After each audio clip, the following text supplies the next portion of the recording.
Findings and recommendations on Committee Report 1103. Abalos.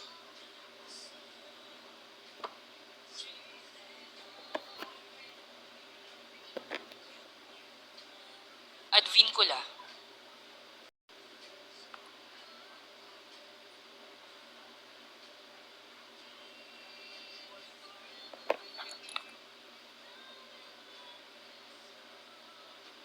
Almonte.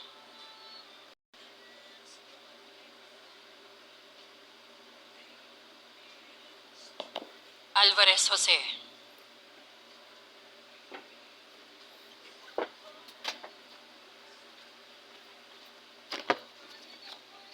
Alvarez Mercedes.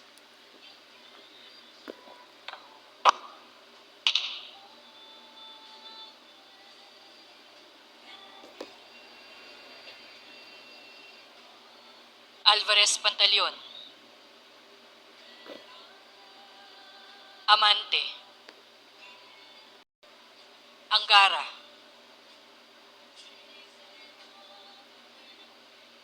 Aquino. Aquino Magsaysay.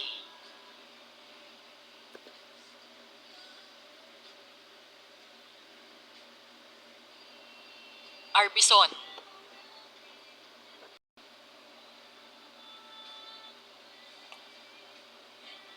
Kari.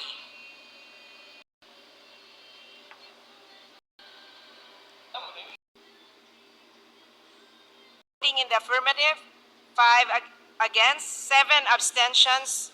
The findings and recommendations contained in Committee Report number 1103 are hereby adopted as amended. Madam Speaker. Majority Leader. Madam Speaker, we are in receipt of the Conference Committee report on the disagreeing provisions of House Bill number 9284 and 397 and Senate Bill number 2432 and the amendment of the Anti-Agricultural Smuggling Act of 2006. Madam Speaker, in accordance with the rules, I move to ratify the said Conference Committee report. There's a move to ratify the said Conference Committee report. Those who are in favor say aye. Aye. Those who are against say nay. The ayes have it. The motion is approved. Majority Leader. Thank you, Madam Speaker. We are also in receipt of the Conference Committee report on the disagreeing provisions of House Bill number 7325 and Senate Bill number 2221 on the Magna Carta of Filipino Seafarers. I therefore move that in accordance with the rules, we ratify the said Conference Committee report.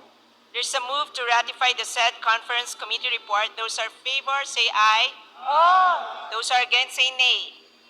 The ayes have it. The motion is approved. Thank you, Madam Speaker. Madam Speaker, we're in receipt of the Conference Committee report on the disagreeing provisions of House Bill number 9648 and Senate Bill number 2593 on providing for cost-effective, transparent, competitive, streamlined, sustainable, active, and inclusive procurement activities of the government. With this and in accordance with the rules, I move to ratify the said Conference Committee report.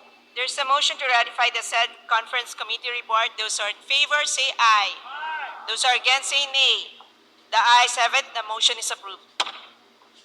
Madam Speaker, earlier we approved House Bill number 9349. I therefore move that the Secretary General be directed to immediately transmit to the Senate House Bill number 9349, earlier approved on third reading. There's a motion. Is there any objection? The chair hears none. The motion is approved. Majority Leader. Move to suspend, Madam Speaker. Session suspended.